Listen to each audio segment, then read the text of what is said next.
Tapi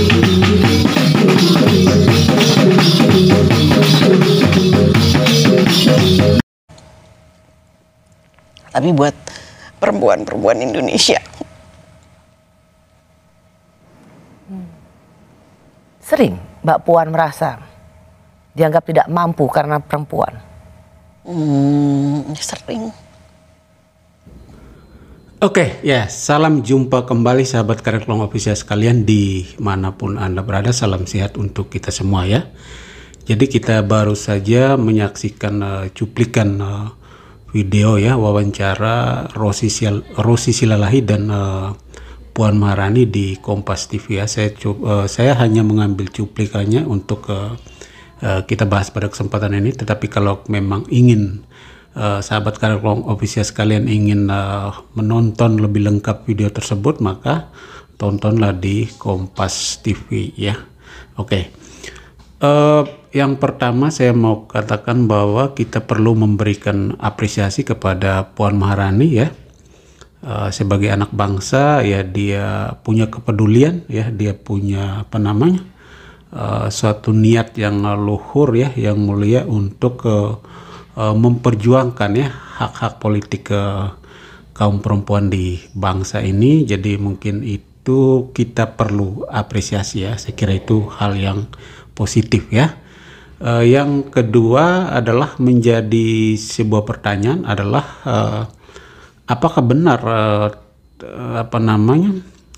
tangisan atau keresahan Puan Maharani itu benar-benar ditujukan kepada nasib seluruh kaum perempuan di bangsa ini, ataukah memang ada hal lain yang menjadi beban bagi Puan Maharani untuk ditangisi, untuk diresahkan ya.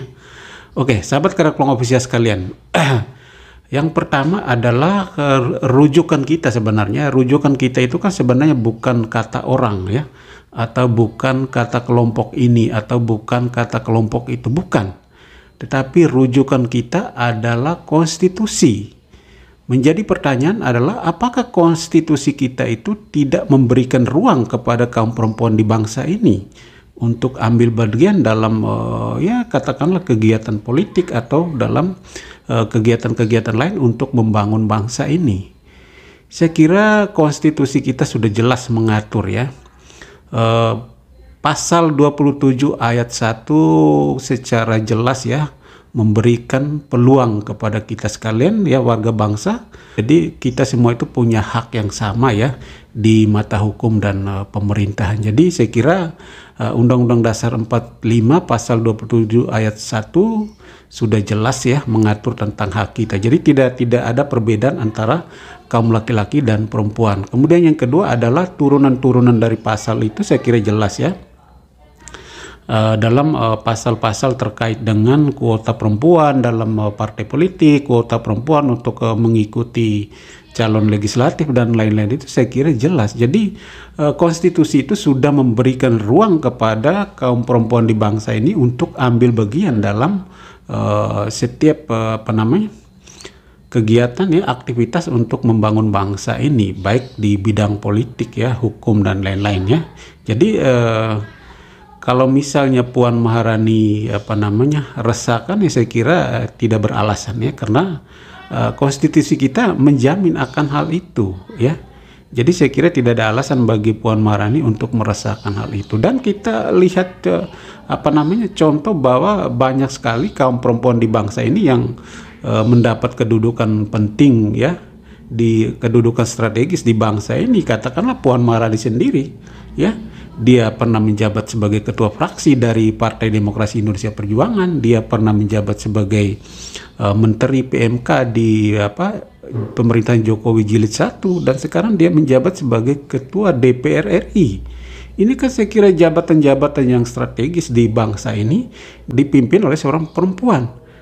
Lalu apa yang perlu ditangis oleh Puan Maharani ya? Kemudian yang kedua adalah Ibu Megawati. Ini contoh-contoh jelas ya, perempuan-perempuan hebat ya, diberi peluang oleh bangsa negara ini untuk memimpin ya. Megawati pernah mendirikan Partai Demokrasi Indonesia Perjuangan, membesarkan, kemudian pernah menjadi wakil presiden, kemudian presiden, dan sekarang menjadi ketua umum partai yang belum tergantikan. Berhasil membesarkan partai ini, menang pemilu 2 kali ya, kemudian menghantar Presiden Jokowi 2 kali menduduki kepemimpinan sebagai presiden di Republik ini. Jadi saya kira ini kan contoh-contoh nyata bahwa perempuan di bangsa ini diberi peluang. Konstitusi menjamin itu. Jadi saya tidak sependapat kalau Puan Maharani merasakan hal itu ya. Belum lagi tokoh-tokoh lain, banyak juga kepala daerah di bangsa ini yang berhasil mengalahkan kaum laki-laki ya, banyak itu ya, atau banyak pejabat-pejabat hebat dari kaum perempuan ya. Jadi sekali lagi saya katakan bahwa keresahan Puan Maharani ini, apakah benar-benar memang dia betul-betul peduli terhadap peluang atau kesempatan kaum perempuan dalam mengisi berbagai hal di bangsa ini dalam kaitan dengan kegiatan pembangunan bangsa, ataukah memang keresahan ini ada kaitan dengan hal lain ya. Katakanlah Puan Maharani mungkin resah karena sampai saat ini elektabilitas Puan Maharani belum sampai 1,2, 3, tetapi masih bertengger di 0, ya. Padahal Puan Maharani sendiri mengatakan dengan tegas di berbagai media, dia mengatakan bahwa saya sudah bekerja dengan kemampuan saya sedemikian rupa. Kenapa kok publik masih menganggap saya tidak mampu, masih menyepelekan saya? Ya, ini yang saya kira perlu menjadi sebuah introspeksi buat Puan Maharani. Apakah benar kerja-kerja politik yang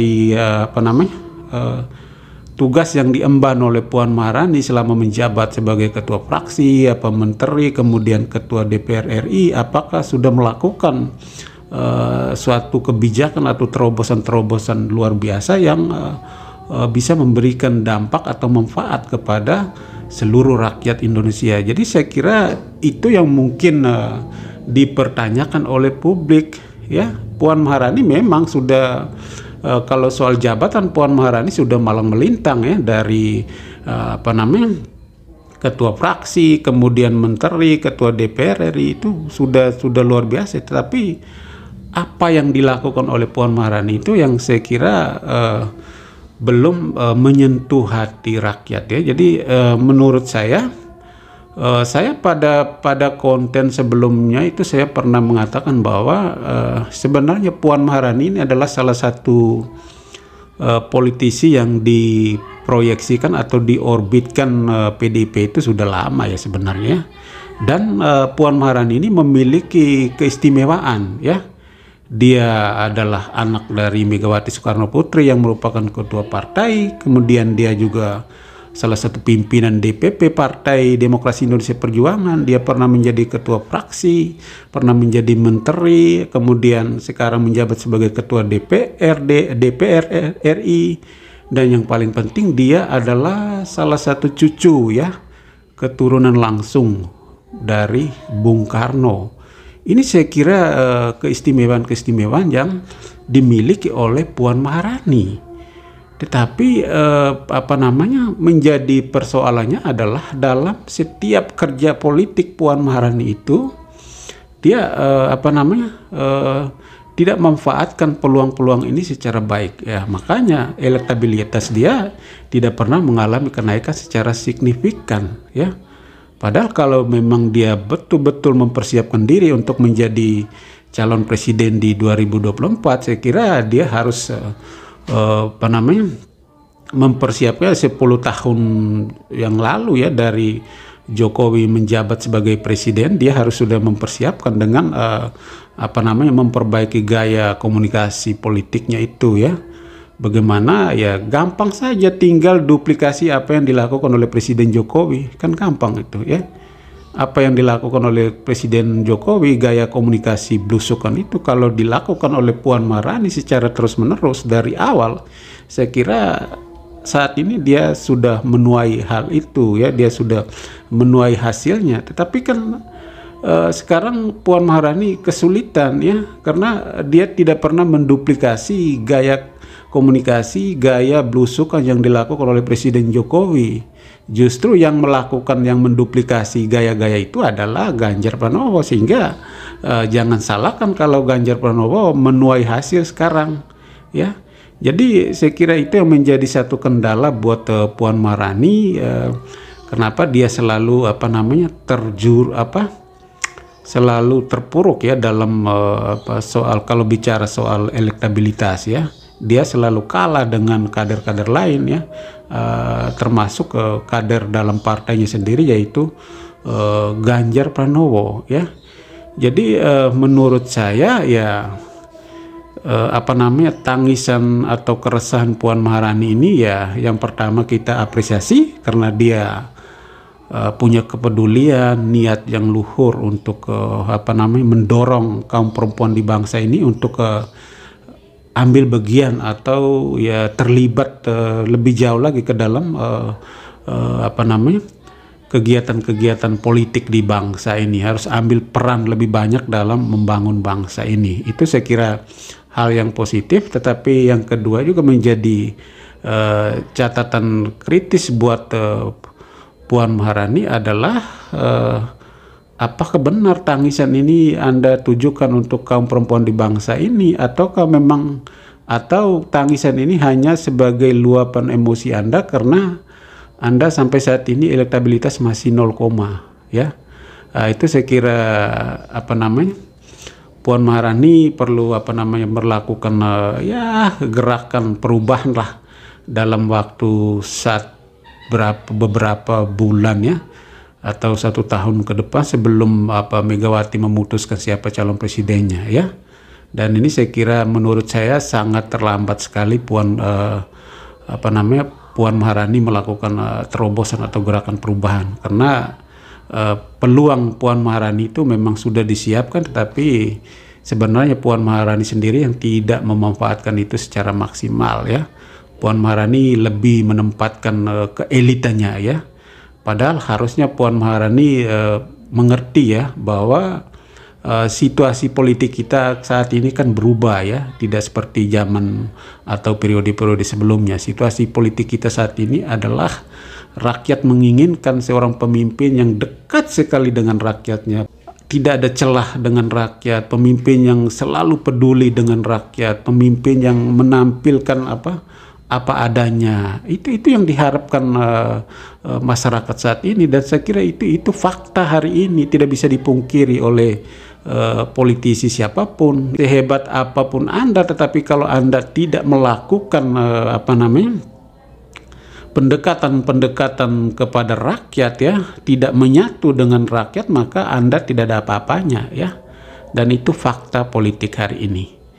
Oke, sahabat Karaklong Official sekalian, itulah sedikit ulasan singkat saya ya terkait cuplikan video keresahan atau tangisan Puan Maharani di wawancara dengan Rosi Silalahi di Kompas TV. Oke, sahabat Karaklong Official sekalian, kita jumpa lagi pada kesempatan berikutnya. Salam sehat untuk kita semua ya. Jangan lupa tuliskan komentar Anda ya di kolom komentar channel ini. Mantap.